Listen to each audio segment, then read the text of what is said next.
Hi everybody, my name is Dustin MacLean. I'm the plant pathologist with Perennia Food and Agriculture, and today myself and Sonny Murray, the berry specialist, will be going through how to calibrate a constant speed sprayer, as well as going through the components of a sprayer. So we'll be starting with the sprayer tank, and we'll be working our way through the different components. So this is the tank. This is where all the chemical gets fed in. Through the top here.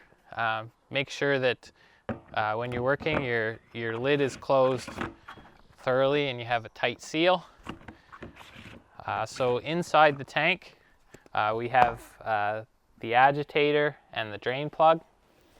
So the sump feeds up through the bottom to the pump. So we have a gravity-fed pump in this system. So if we take a look closer, we can actually see the agitator and the drain plug. So next we'll move on to show you where the pump is located and the first filter. Down here is your main filter. We also have your shutoff valve. So if you're running into any issues with your sprayer, you can shut this valve off and you'll be able to keep all the liquid here in the tank while you look at any repairs or issues there might be with the sprayer. We can see our pump down here. So this is just the gravity-fed pump. We can also see over here is the backflow line. So any excess spray material is driven back into the tank here. This is your pressure gauge, so you can look at the amount of pressure in PSI.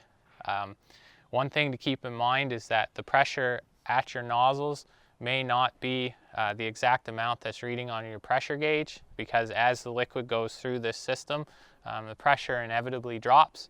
So your pressure may say 40 psi on this pressure gauge, but you may only be getting 30 or so psi out your nozzles. So these are your manifolds. So as you can see, we have 3 boom sections. So we have a manifold and a solenoid that is connected to or controls the flow to each boom section. So we had talked about the main filter before. If you have low pressure on all of your nozzles, there's a chance you could have a clog in your main filter. If you're seeing, for instance, a pressure decrease on just one of these boom sections, it's more likely you have an issue with your solenoid opening, or you have a clog in one of the manifold filters, or an issue with the manifold. So these are your boom sections. So as you can see, they're folded up right now, but these will fold out. So this particular sprayer has 3 boom sections. So we can see that there's a nozzle body spaced every ½ meter, and within these nozzle bodies we have the nozzles. Some of these booms you're able to adjust the height, and they're also equipped with shocks to absorb impact when we're going over uneven terrain. So these are the nozzle bodies. So in this particular sprayer, we're able to attach 3 different nozzles so we can rotate between them. Right now we have just a standard flat fan nozzle attached. So as you can see, the color, so there's a standard ISO color for every size of nozzle. So these are 0.3 nozzles. So nozzles go from small to large. So we can go from a 0.1 nozzle to a 0.9 nozzle. And each one of these nozzles as well contains a filter. So we talked before, if you're having issues with a boom section, it might be the manifold or the solenoid. If it's your entire system is at low pressure, it could be the main filter. But if you're having issues with a specific nozzle or two, it could be that the nozzle itself is worn out, or it could be you're experiencing a clog in the filter inside the nozzle. So you can take these filters off and actually take these nozzles off and actually replace the filters. So we can take these filters and we can switch them between nozzles to look at the flow. So if we move this filter to a different nozzle and it doesn't affect the flow at all, then we know that the issue is with the nozzle itself and not the filter. So sometimes you'll need to replace these filters, and other times you may need to replace these nozzles if they become worn over time. In addition to the nozzles on the nozzle body, we also have what's known as a diaphragm check valve. So the way this diaphragm check valve works is if the pressure to these nozzles drops below 5 psi, this diaphragm check valve will shut off any additional flow to the nozzles. So the nozzles will not output below 5 psi. Hi there, Sonny Murray from Perennial Food and Agriculture Berry Specialist. Today we're going to go over basic calibration for a sprayer. The sprayer we're using today is one where we have to drive at a constant speed to get the constant output. Many sprayers today are set up that they will vary the output of the sprayer with the speed of the tractor. That's a very nice feature to have, but the method in which you calibrate those sprayers is very specific to each one of those sprayers. So if you have that type of sprayer, the best thing you can do is follow the manual for that particular sprayer. Today we're looking at a sprayer that's 3-point hitch mounted. The procedure could be the same as the sprayer was mounted on an ATV or a trailing sprayer. But the similarity is that each of these sprayers has to be operated at a constant speed in order to get that constant output. So first thing we want to do is fill our sprayer half full to make sure that we're working with a constant flow. So the procedure that we're following today is one out of the OMAFRA publication 360, Guide to Weed Control, that used to be published. It's basically 3 steps. So we're going to determine our speed by placing 2 flags in the field and recording the time it takes to travel between those 2 flags. Then we're going to measure the output of each one of our nozzles for that time that it took to travel between the 2 flags 50 meters apart, and then we're simply going to pump them through a formula. So now that we've measured the time it took to travel between the 2 stakes at 50 meters, we're going to measure our output of the nozzles for that time period. Before we measure the output, we want to make sure everything's operating properly and we set the PSI for the sprayer. The PSI is going to determine the output of the nozzle. So we can measure our time at a couple different speeds. We can also measure our output at a couple different speeds. So at the end of the day, we have a couple different outputs to choose from. So now that we have our pressure set at where we want it, we're going to simply measure the output for the time it took to travel between the 2 stakes. So of course, when you do this on your own sprayer, you want to make sure that you're wearing your personal protective equipment because there might be some residue chemical in the tank. Today we're working with a brand new sprayer that we just put water in, so we know there's been nothing through this sprayer but water.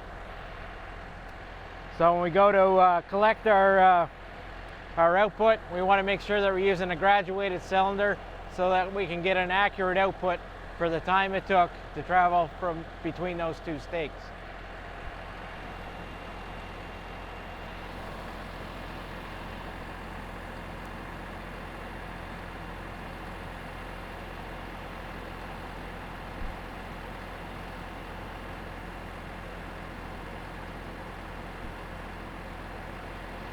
So now we want to carefully measure the output for each one of the nozzles all the way up the boom. Make sure that we record as we go. If any of the output is greater or less than 5% of the mean, it means that we may have a worn nozzle or a plug nozzle. So we want to first clean it and remeasure, and if it still doesn't fall within that 5%, then we want to replace that nozzle. So we finally measured the output of each one of the nozzles along the boom, and we'll take a look at it on the spreadsheet to see how they match up together. The other thing that I've also done was I've measured the output for a couple different pressures, right? So by varying the pressure, we're going to have a couple different water volumes to choose from when we finally get this calibrated. So in the next little section, we're going to use those numbers, the output from each nozzle, pump it through our equation, and that equation also needs the nozzle spacing. And we know that on this particular boom, our nozzle spacing is 1/2 meter. So let's move on to the next section now, and we'll put those numbers through the equation. So let's run through an example, right? So first thing we're going to do, what we're going to do, we're going to set up our flags at 50 meters apart. We're going to time we're going to record the amount of time it takes us to drive between those two flags. So have a look at my table here. What do we see? I recorded my gear that I'm using. So first, the one I'm going to do is A3, and I'm going to time it 3 times. So once it took me 42.7, 42.9, 43. It comes out to an average of 43 after I do my rounding, right? So look across that table, what do you see, right? The times are very consistent, right? So that makes me feel good, right? Makes sense, makes me feel good. I'm on it. My tractor is able to hold a constant speed. Everything looks good. I got my averages, and I've done that at 3 different gear ratios. One's a little bit too slow. B1 I feel very comfortable with. B2 I'm comfortable with, but it's on the faster side of my comfort zone. So I have some speeds to select from. So at the end of the day, I'll have different outputs that I can select from. So from there, this doesn't look very good on my screen, but we'll muddle our way through it, right? So there, from here, we're going to use those times, and we're going to measure the output of our nozzles for the amount of time it took us to drive that 50 meters. So, and I'm going to do this for each nozzle going across that boom because I'm looking for uniformity of application. So if I don't have uniformity of application, I could be applying more product or less product across that boom. So I could be over applying or under applying product to that crop as we move across that boom. So we want to make sure they're very uniform. So the boom that I was working with here had 17 nozzles across it. It was a very typical 3-point hitch boom.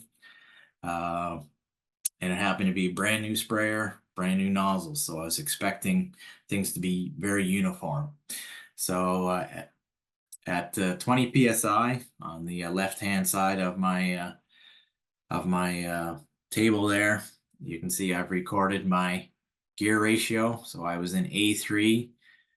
It took me a very slow 43 seconds to travel between those 2 flags. So I'm going to measure my output for the 43 seconds. I had my sprayer set up for 20 PSI. So this is a little bit of a slow process, but I started measuring the output from each nozzle, starting at my right hand, going across that boom. So when I got to nozzle number 6, I switch boom sections. So now I'm looking at my middle section, and what do I see that happens in my numbers? Start over here on the right-hand side. I'm looking pretty good. I feel pretty confident about my uniformity. And then I come to the middle section, and the output jumps up, right? And I keep going, and I'm very uniform again.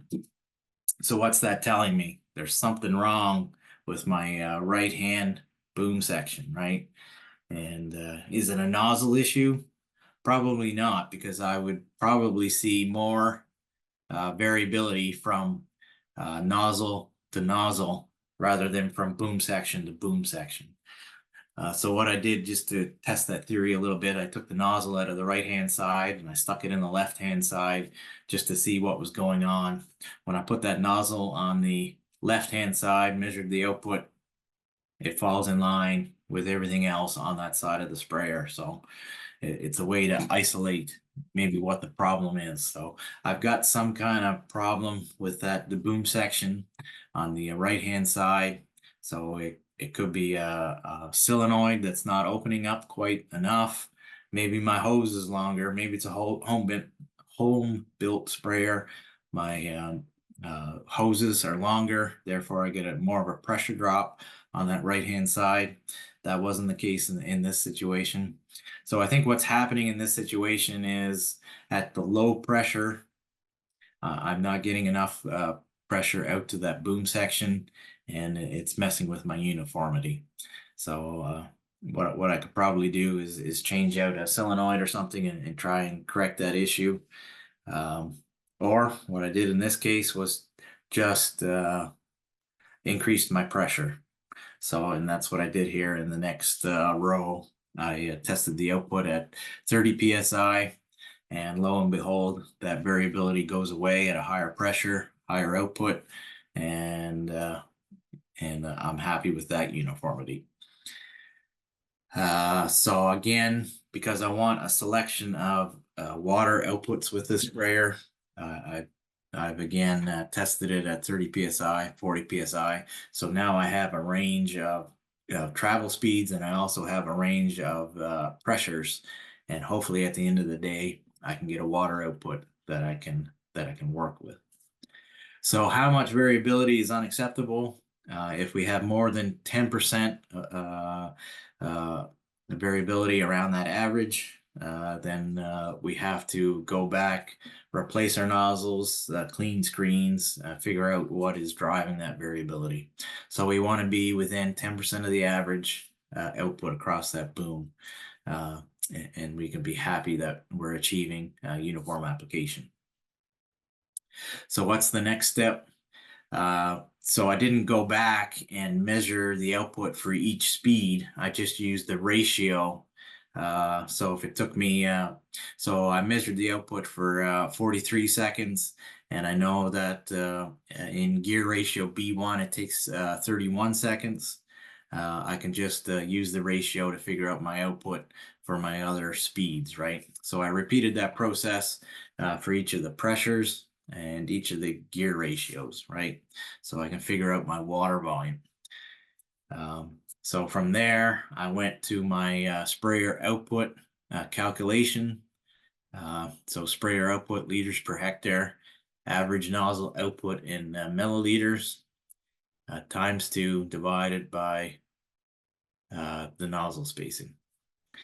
And so from there, I was able to put together the table that takes up most of that slide here. This is the important part. So again, you need to make sure that you record all the settings, because you're going to want to go back to them, use them over and over again in the following months, right?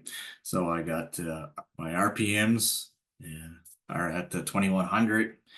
My gear ratio is A3.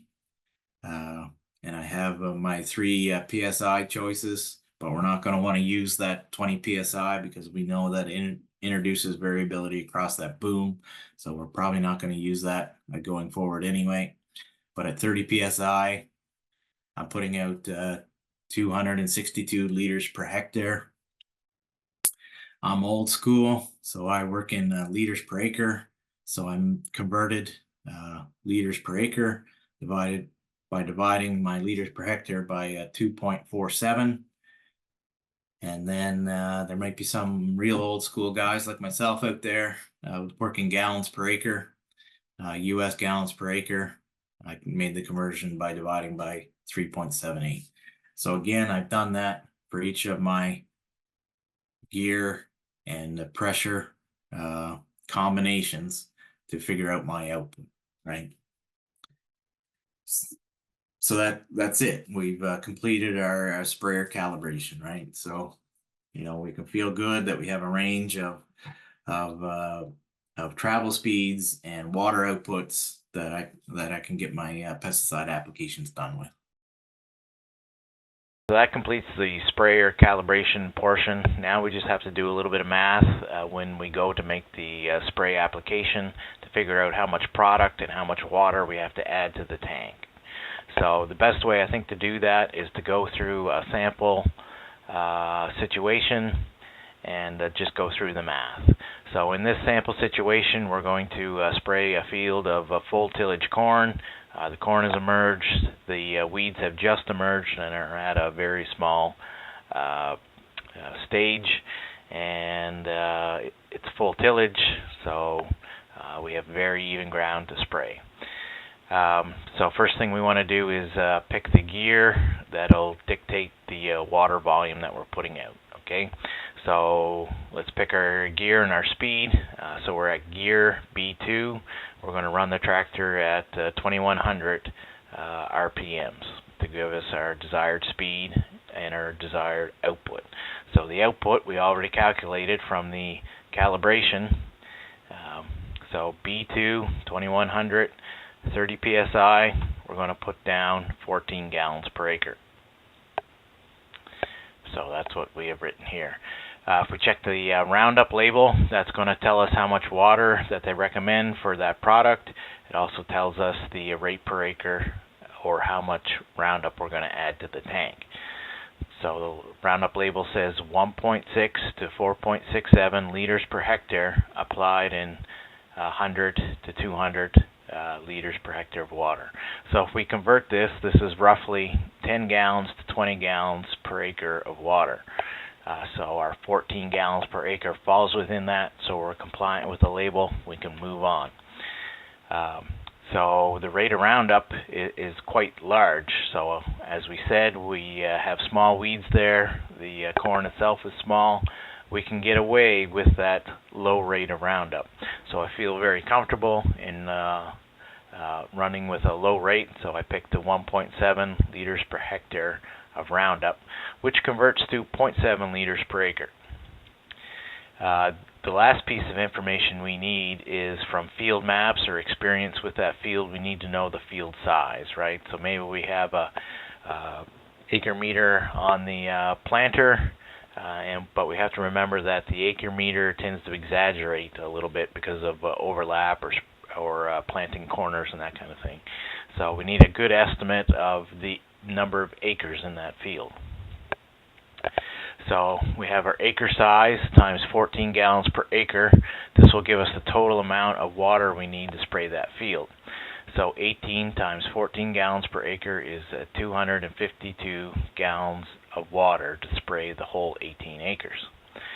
We're using a very small sprayer. It's 200 gallons, so it's probably a smaller 3-point hitch sprayer, which is over the 252. So we could go out and fill that sprayer with 200 gallons in one tank and 52 gallons in the next.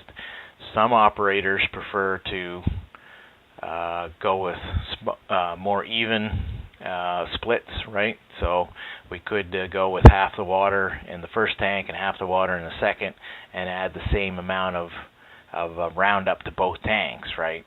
That would help you if things were a little bit wet. It would keep things consistent. I'm doing the same thing twice. I don't have to think about it quite as hard when I'm actually doing the filling process. So just for the sake of argument, let's do that. Let's make both of our tanks the same amount of water in both the tanks. So we can take that 252, which is our total water to treat the full area, divide it by 2. So now we're going to add 126 gallons to both of those tanks to make our application. Just to take our math, we can take the 126 divided by 14 gallons per acre, and we'll come up with 9 acres covered per tank, which makes total sense because that's 9 is half of 18, which is our total, right? So just to check our math. So each tank is going to cover 9 acres. How much Roundup do we add to each of those tanks? 9 acres times 0.7 liters per acre of Roundup. So in each tank we're going to put 6.3 liters of Roundup and 126 gallons of water. That's going to cover our 9 acres, which is half of the total area. And just to check things as we're in the process, we're going to make that first application with our first tank. We're going to cover the 9 acres, and then we're going to, as we're leaving the field, just look, did I cover half that field? Yeah, I covered about half, or no, I didn't. What went wrong? Do I have to adjust, right? So just a way to check the math while you're on the fly. Anyway, I hope that runs through a simple example and demonstrates how much product and how much water needs to be added to the tank to make that application. This concludes our introductory sprayer training course brought to you by Perennia Food and Agriculture. Thank you all for joining us, and please stay tuned for future IPM courses brought to you by Perennia.